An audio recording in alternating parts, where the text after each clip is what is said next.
That's us live, Peter. Many thanks for joining me. How are you doing? What do you want now? How are you doing? That's us just gone live. So how's it going for Peter Waite? It's no good connection. I know it does seem to be problematic, cutting in and out. How's it going, Peter? Oh,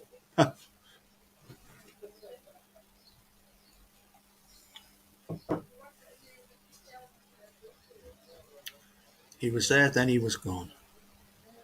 We'll see if we can get him back. We'll see if we can get him back. He won't have gone far.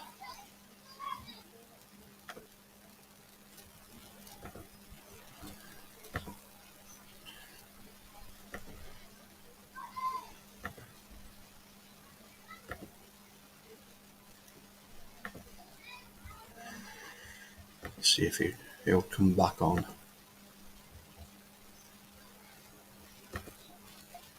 There we go. Well, the internet's not very good, but try this now, see what happens. I can hear you. I can hear you fine now. Okay, good, right. Yeah. I was going to say, first of all, how are you doing though? I'm fine, yeah. No, hey, I travel a bit, and I'm obviously in Poland a lot, and Czech a lot, and Italy a lot. So I see a lot of speedway, high level, and the Grand Prix, and just general stuff. Poland's the place to be to see it, because it's everybody in the world's there, Yes. It's big level. I was going to say, I was at Berwick. I was at Berwick last night for the first time. wow. But they've got a lot of injuries and all that kind of stuff, and it's sad. It's just it's speedway. There's no the riders there, and you're getting injuries. The riders to start off, and it's just crazy. And then you lose a couple of meetings at home, and then your whole season's finished. This is the problem. Let's hope that they can do the reverse to Redcar, because Berwick got a draw there last year out of the blue and probably should have won the meeting. Mm-hmm. But interesting, wasn't it? This year, Paul. Yeah. But Charles, Nick Morris Guesson done a good job for Bomber, Yeah. But Charles Wright, I remember you bringing him to Berwick in a Stars of the Tomorrow. And you've got level riders like that. Mm-hmm. Yeah. Peter, how did you first get it? Yeah, me too. Yeah. I know. I spoke to him last night. I was speaking to him after the meeting, and obviously. Sorry? Yeah, sorry, carry on. How did I what? Well, I was going to say, how did you first get into Speedway? How did you say what? How did the first what? How did you first get into Speedway? Oh, well, I told you. I was at the first meeting in Berwick in 1968 where a friend took us. But I'm telling you how I went in now. First seen it in 1968. I was at the first meeting. Yeah. And, for there, it was like a boy's dream, And then everything it took a long time because I didn't have any backing. It was on, it wasn't in Berwick. It was outside Berwick and Farms and that. And I got a bike when I was young. My dad brought us a bike. And I started just, having some fun on it. And then I met a guy at 15, I think I was 15. And he had a motorbike, a speeder bike, and he was in Berwick second half. And he says, I'm going to Newton Grange tomorrow. Do you want to come? So I think it was 15, maybe 16. And I said, yeah, I'll go. Had a shot. And that was it. I just was like, oh, you can ride it. So it took us to Berwick and I just progressed for there, And then within very short period of time, I was like having my own bikes and everything, And then I got in the team. Because I could ride it, I was going quite well at the time. Yeah. But that's how I got into it initially. You won the Stars of Tomorrow in 1975? Yeah, I won it. Yeah, I won in 75. That was the start of the journey, really. I mean, I got that, and then I think the same year I won the Scottish Junior Championship as well. And I captained the Scottish team to win against England as well. Wow. That. And I defended it at Paisley against, Colin Caffrey was the danger. He was like the same level as me, really. But there was the danger, people. But I had a good but I retired at 21. It was Wow. crazy, but it's too early, to be honest. But I just Yes. didn't have the money to back us. Aye. That was the problem. And I Yeah. had to take a decision because obviously I had kids coming along, I got married, and all that kind of stuff. But I had a roller coaster when I done it for sure. But look what it's taken us around the world, and I've become the promoter of the club, and I wouldn't have done that if I hadn't have been in riding. No way. Because I had the knowledge. How did you become promoter? But life takes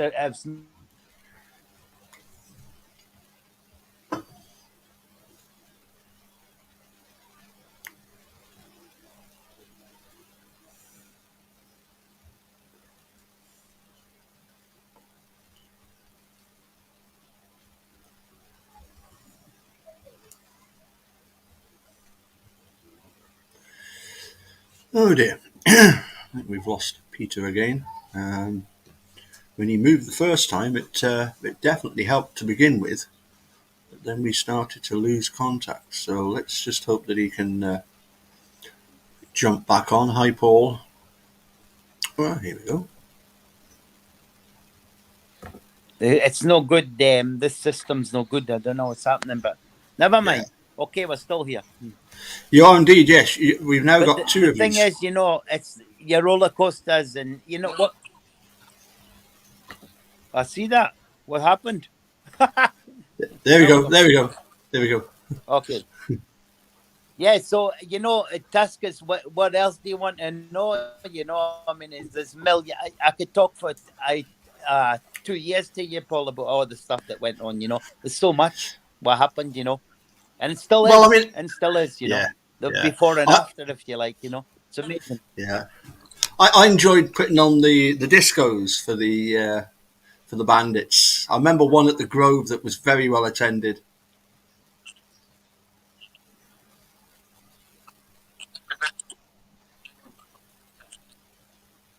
Yeah, but I mean, yeah, hey, Paul, there's, we're sitting here now, and how many years have we known each other? Think about that, and what all our journey, what happened in life, and all that. Yes. We've done that, every week we've done something. We was in Galashiels, we was in, many places. It was in Edinburgh, I was in Dalkeith, I was in Haddington. We had big events. We had the as you say, the Grove. I was done Annick, but that was the game. I'd done all the shows, all the schools, and that was the promotion side of it.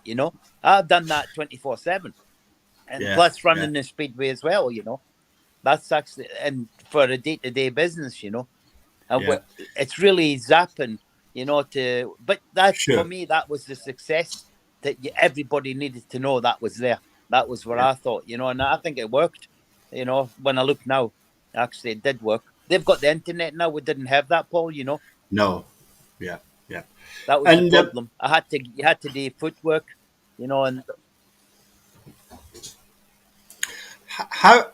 Hopefully, you can hear me. Okay. Yeah, I've got you. How is it Berwick are able to punch above their weight? In what sense you mean? Well, they're competing with some of the teams in the league that are much bigger. Population wise, crowd wise, everything. We're little Berwick upon Tweed. They're Edinburgh, Glasgow, Poole, Leicester, Birmingham. I think you mean as a club. You mean you're talking about? Yeah. Yeah, you're talking about the club, Paul. Yes. The club. I think because the passion's been in Berwick right from day one, and I think that the people in general has always been generations and riders that's came through, and I think that's the secret of it. And the people in Berwick, they haven't got a lot of money, but everybody gives a little, and the sponsorship is phenomenal right through the borders. It doesn't matter where you go, everybody will know about Berwick Speedway, and that's the secret. I think they don't want to see something that's been the heritage since 1968 and it's survived. Look at Newport's finished, Exeter's finished, and Ellesmere Port, Crayford, Cradley, all these people's finished. I mean, they're national clubs in London. now I don't think there's a club in London now. You know, No. I mean that's crazy. A national sport, you know. But Yeah. but the little towns in general is more successful because there's not a lot to do. So everybody and kids love it because it's fast, it's crazy, it's dangerous, and they love that. You know, they don't see anything like that anywhere else. And they can all be part of it. You know, they can live the dream. They can become a rider. You know, now we've got up at Duns. Obviously, you'll know, but they've got the training track. And what happened last week? I think 2 weeks ago or 3 weeks ago, Tony Rickardson. You know, I think he's 5 times world champion. Yeah. He's actually taken a system on now. He's put a bike in all the training centres. One bike. Yep. It's a 250. I think it's a 240cc. But anybody can turn up there and ride it. You don't have to have any experience or nothing. You sit on the bike, and they'll have everything there for you and show you what you're going to do. And that's the way to find the future world champions. You know, they have to make it open to everybody. Yeah. And so I'm so happy that's happened, you know. Absolutely. Talking about fast, crazy, and dangerous reminds me of the 3 Czech riders that you brought across. Right. Yeah. Tell us how that came about. Oh, well, I was left as it is now. If you look around, look at the team makeup over the last few years, they're left with no riders. They're having to bring in the riders that they really don't want, and they're not coming in as assets. I didn't have a choice because I was left with basically no riders, and I wanted new blood because I wanted to make it exciting, and I was building it for maybe 2 or 3 years and forward to win the league. That's what I was doing with it. And I needed assets because I needed to build it for security and safety for the club. I had to, you know, bring in a rider or 2 riders every year. That was the aim, which I did. And, you know, they become valuable to the club. If you need to sell one in the future, you had the money to put into the club to keep it alive.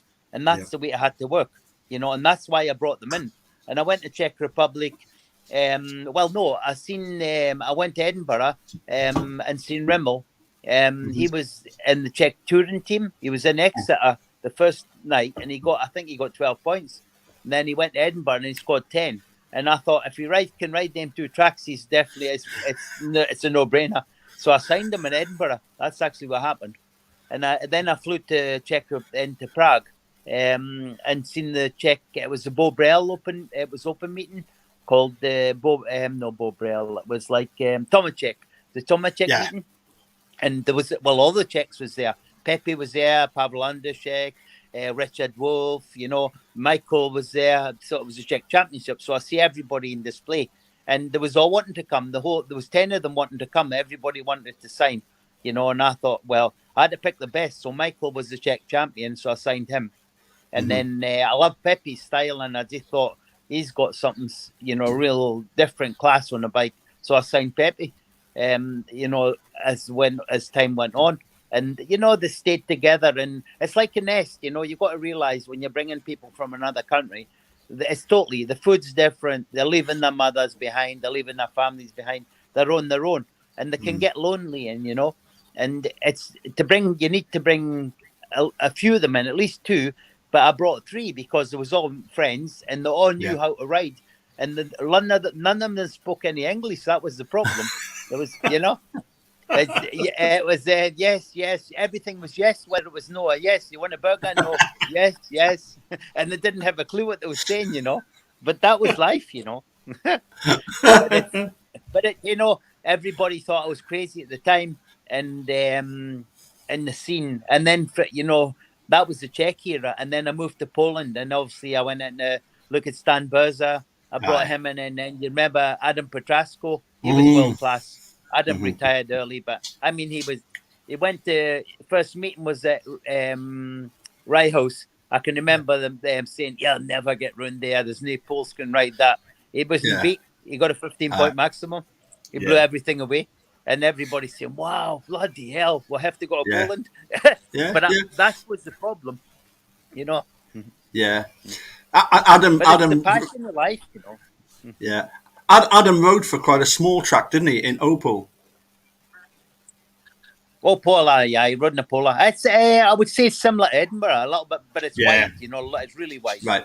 But I mean, he could ride anything. Adam was phenomenal. You mind when he passed the first race, and he missed the gate, and he came down the inside on the grass, and he passed the two people. Jesus, that was phenomenal. Nobody ever seen them lines in Berwick in their life before. And it was a professional. Now he's he's one of the, well, he is, I would say he's probably one of the richest guys in Poland. Wow. Because his family background and all that, he owns BMW agencies and or ski resorts and all that stuff. Wow. But that's life, I see him now and again. He's still in Chesterhover. He sponsors Chesterhover team, and he sponsors, what do you call him? Oh, bloody hell. Freddie Lindgren. He sponsors Freddie Lindgren. Freddie. Fast Freddie. Yeah, Fast Freddie. He sponsors them. And he was sponsoring, I think, Doyley last year as well. They was there as well, so he sponsors them. He sponsors High Level. He's on the TV and all that all the time, Wow. But that's Adam, But the other side is what would I say? I mean, Stan Berza, another legend in history for me, for sure. He's a personal friend, still is. Yeah. And he lives beside me. And Stan now is this year is the first time ever there's been any Polish representative in the long track. What? He got he qualified last year, and he's mega star in Poland now. He runs. He's the trainer of Tarnów, Junior Tarnów, and he's just another world. He's on another level. I'm really pleased for him. He's an engine tuner. And all that stuff as well. Real good guys, though. These people, real good people. Oh yes, yeah. I always remember you telling me that. We're sitting here talking 20 years on. We're talking about it, And, I mean, you think about Stan went to Edinburgh, and I missed it, unfortunately, and he won the Scottish Open. Yeah. I seem to remember though. Your favourite rider was always Tony Rickardson. The what? Tony Rickardson was your favourite rider. Yeah, at the time, for sure. I mean, I was in contact with Tony a lot to come to Berwick, but unfortunately, because the level he was at, he wouldn't at the time to come in, That was the problem at the time. I mean, I spoke to all the top guys. Well, you've seen what I put on in the Borden Atlas every year for you, and stuff. I mean, there was all your top world champions was there. You look back on all their history. And I said that at the time, it'll never, ever happen again. And people thought I was crazy. But when you see the world champions coming to Berwick anymore, you'll never see them. Because then you couldn't afford to bring them here anymore, Because of the financial thing, they're too committed. And the clubs, they sign contracts and clubs now, they're not allowed to ride open meetings. And there's many, many things going on, It's sad because the people didn't see them, But you think of the Crumpy, the Mark Larams, the Lee Adams, all these guys, it was fantastic, Todd Welcher was there. There was fucking Dan, it was amazing. It was absolutely amazing. Yeah. The so what's caused this change over the years from British Speedway being the big one to Polish Speedway, what do you want to know now? Being the big one? What's caused the change over the years between Britain and Poland?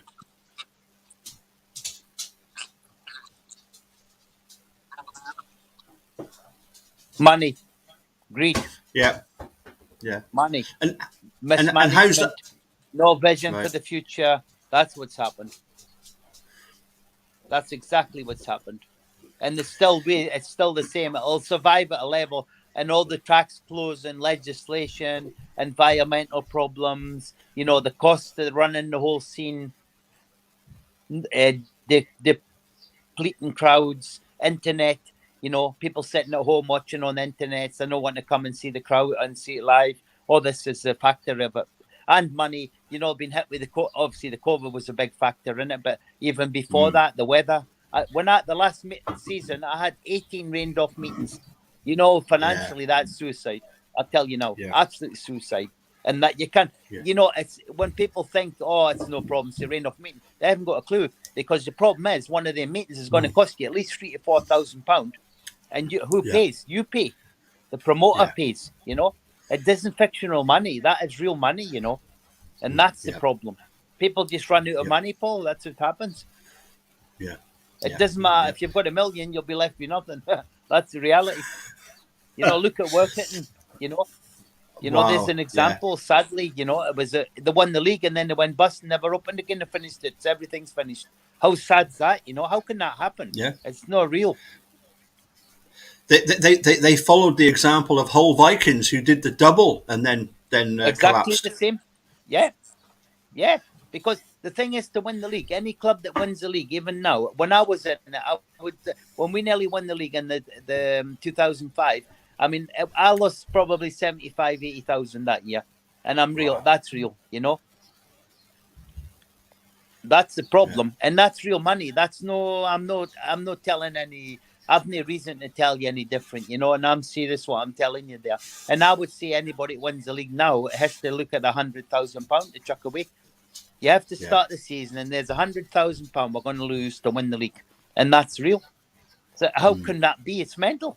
It's crazy, It's only people with so much passion in the richer clubs has got the, like the Glasgow's, they've got, I don't know, they're probably 7, 8, 10 million behind them every year. So it's nothing to them.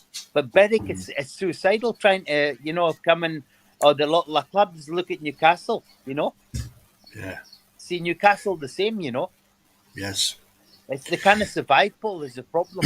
It's no level playing field anymore. It's become a money pit, Yeah. And that's you're buying engines is the same for the riders. You buy an engine that you can pass anything. You buy something standard, you may as well not even come off the line because you're not passing nothing. Yeah. That's your problem. And it's no level playing field. The Grand Prix is the same. You'll see the same. You'll not get near the top guys, no chance. Top 3 or 4's got the engines, the rest of them they're dreaming. They'll not be there. Right. Sadly. That's the reality.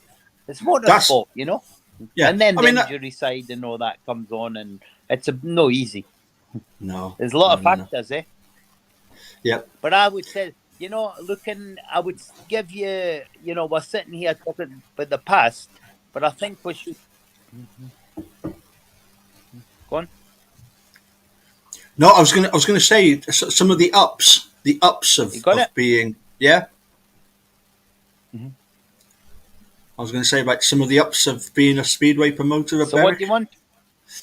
What were some of the highlights? What were the things that you really enjoyed about being a promoter? I would say, what do you want to talk about? Okay, we talked about that. What do you want to talk about? The highlights, the ups, the trophies, the highlights, the trophies.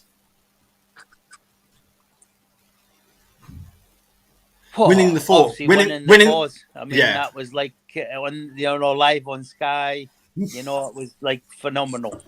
The trophy. Hey, listen. If you look back, Paul, and if you look down the history, you'll see I was the most successful promoter all time and the longest serving one to date. Yeah. And it's pure passion. I was 24/7 at that, and I hated being beat. I hated it. And somebody if it didn't come into the team and they wasn't wanting to come with, they're finished to sack them because I'm not wanting anybody in my team that's not with me, And that was what it was. And you have to be ruthless to be a promoter. People's not friends. It's a job, That's what you have to understand. You sit on that bike, you're there to do a job. My friend. You're there to sit on that bike, and I'm going to pay you to do that job.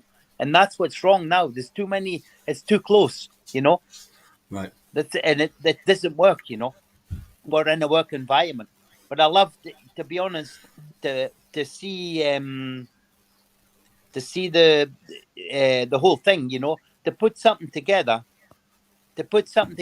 as on every Saturday, and you go there and you see the team win. It's electric, and see the crowds, the fans, and everybody's buzzing and waving, and hey, it's priceless. You can. The sad thing is, you can't when you go away from it, you can't.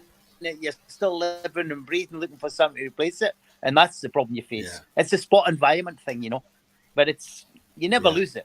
I've still got it, I've still got the vision. I know what I'm looking for. I can see right away what's happening, what you need and who you should have there. But it's not my job, Them jobs that's somebody else's story now. Well, yes, it's. But I loved every, Yeah. Looking back on it, Paul, I mean, you know, you would never, if you look back and you see your lifespan, and you would never think, you know, you would ever be in that position. And it's a dream to be there, you know, to run your local historical club and keep it alive for that length of time, and then be able to pass it on, and it's still been thriving and keep alive. And that for me gives that is the biggest buzz, I would say, you know. I done my part in between as David Fairbairn done, and you know, Kenny Taylor from the beginning, then David Fairbairn, and then you had Mike and Yvette and John Robson, and then, you know, you had me, and then you've got like John Anderson, Happy. Yes. Now you've got the next story with Scott and Jamie. You know, there'll always be somebody sitting there to take it and take the gamble, you know, because they've got the same feeling, you know. Yeah. It's called the Bandit, my son. That's what it is. The Bandit's there. It's when it gets in your blood, you'll never leave it. You can't. That's the help reality it. of it. Yeah. No, I'm off down to Stand Plymouth. in the pits on you know, when I go, I mean, I don't go often because of what's the circumstances, but when I go there, I mean, everybody's like, you've never lost. They're so happy to see the buzzing, and you never lose it, you know. I love it. Yeah. You know, it's another world, you know. I feel it as well, you know. It's good. You can't buy it, you know. I mean, that's a creative. Yeah.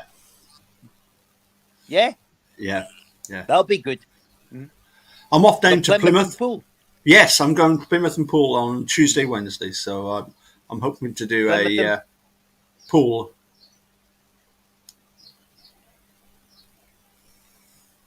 I'll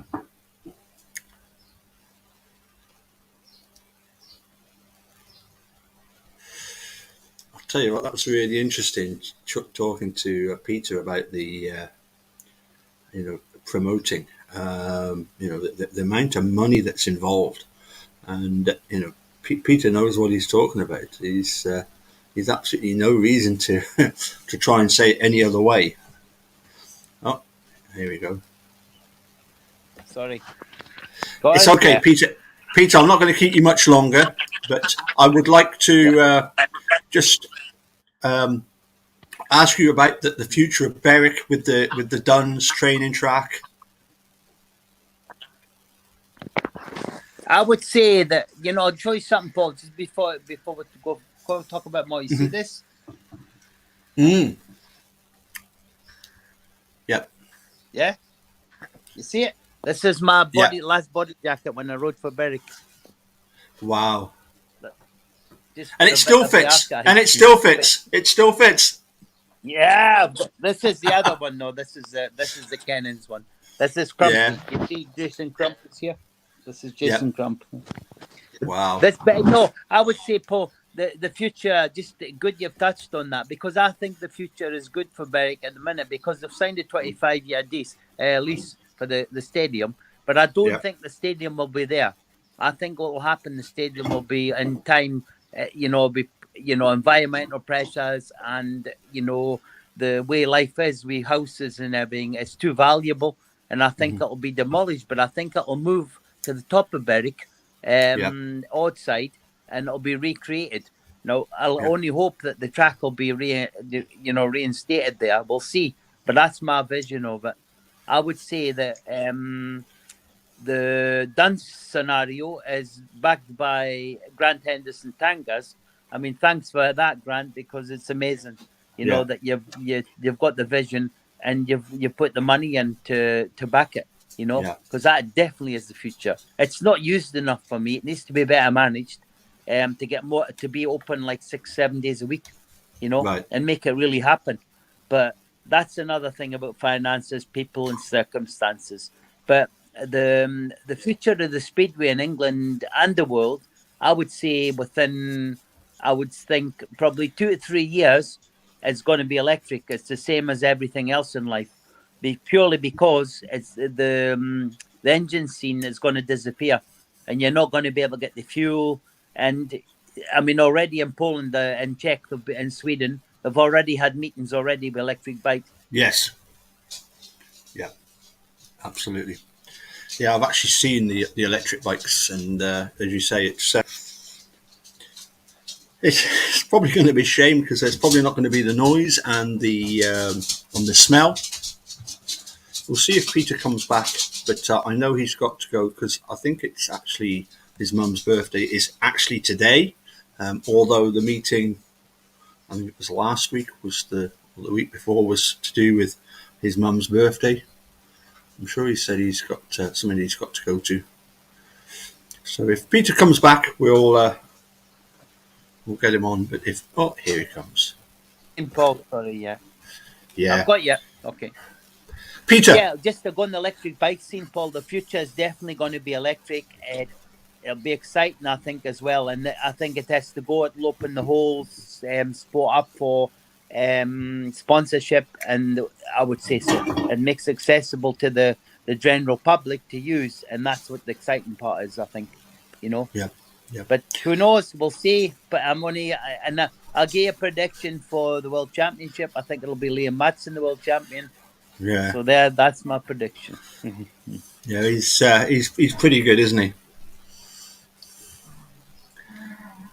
Mm-hmm. You've got enough contact there, my friend, so you can use it. Yeah. Nearly as good as Carlos Villa.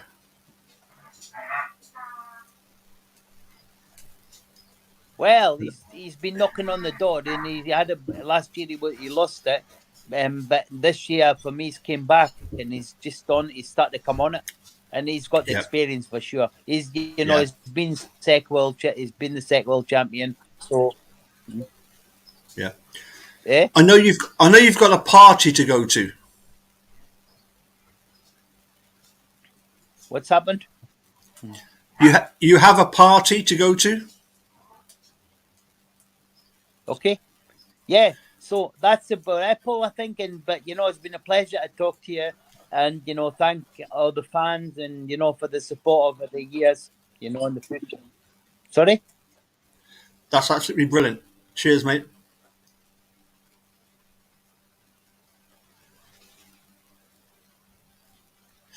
I think I'm going to say cheerio, and I'll give Peter a quick buzz back and just make sure that he's okay. But catch you soon. Bye for now.